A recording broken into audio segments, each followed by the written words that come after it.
مردک شو کاری یافته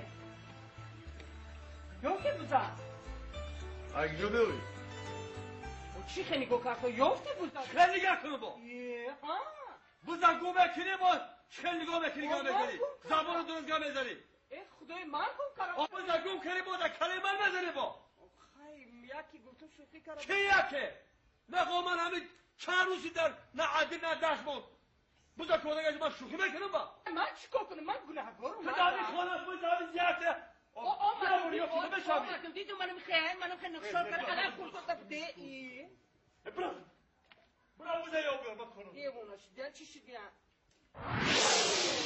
مرده چی بگی؟ ای یافتو بوزا یافتی؟ ای مرده یافتو کمی بزنی چی؟ میگم که رادیو اعلان نمیکنه در رادیو محلی 3 بار اعلان کردم 3 بار یافت نشد محلی در این نوحیه بیده آخی نوحیه؟ ها؟ میگی نوحیه برو مادر یکی مردک ها؟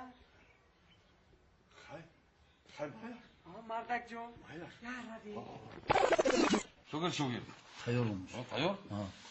بازم گوش کن بعد دیگه همین خبر تمام شد تمام شد آخر نمایش که تمام شد تو مچه زیر کن که گپی زیادی این فیلم نرواد من این ایران نوارم تا اینا یا بزرگ شده یه خوب می اینا بعد خون بعدی باید بعد ایران بزرگ خون گپ فهمیدی من اون سفری گذشته از رئیس دوبار آگاهی داد که گپای زیادی هم رفته شده از این فیلم فهمیدم این سفر هر روز درس میکنه اینجا فهمیدم یا خودم خونمی نه استاد من تیارم من والا که تیار چی گفتم که همه اعلانا رو خوندم همه چه جا بجا کردم وقتی آخری نمایش شد همین تو مچه زیر میگم که آواز زیادی نرود خانزم من با انجام بودیم آخری نخونم هم دیگه رو خون آخران اعلان بوزه آخران خون فهمیدی خب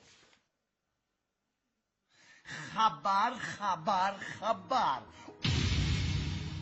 آیا دوام فیلمی حامیان اگر ترجمه شود در بازار و مغازه ها پیستالت پلاستماسی میمونده باشد یا نه؟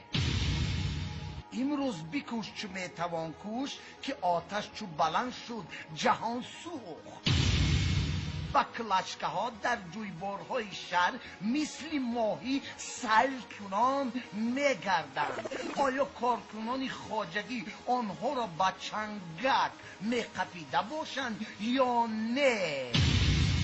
پسر بچه های کوچه جویبار بعد فروختن مید و فروختن کامپیوتر سر کردند. آیا بچه های کوچه چشمه سار کامپیوترها را میخریده باشند یا نه؟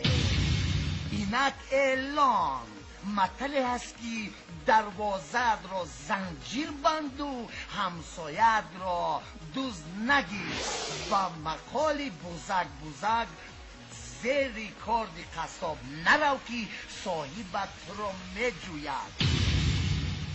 ساکن دهه قلوختیپه شاغلی بوزی کبودی شاخچونگکی موی کبودش را گم کرده است. کسی یابد کلان سال باشد توفه جامعه تاقی میان بند جوان باشد شیم و کستم و کرته.